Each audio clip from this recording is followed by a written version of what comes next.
Hello, everyone. Welcome to another week of ICD-10 PCS coding.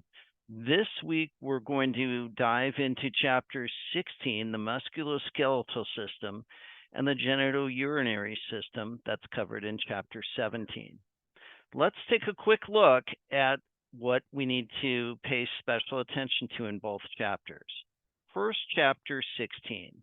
These codes are highly specific. They involve laterality, and they involve nearly all the root operations that you've learned about in other chapters.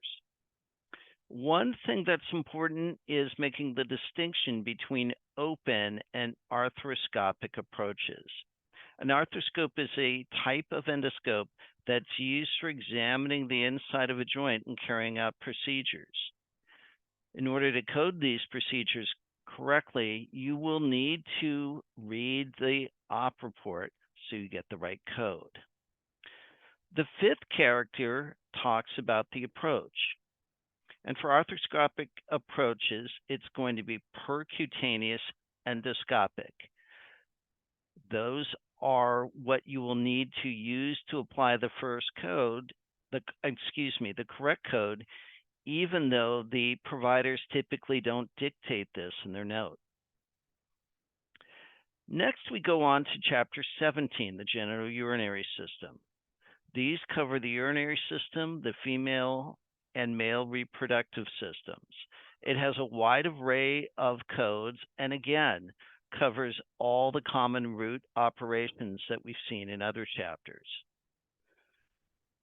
One thing you may want to take a look at is the procedures that are listed in Table 17.1 in your text. Let's take a quick look at that now. And again, we can see over here that all these things that we can do on the urinary system, the female reproductive system, and the male reproductive system. Please note that each of these procedures will, regardless of the root operation, have distinct first two characters.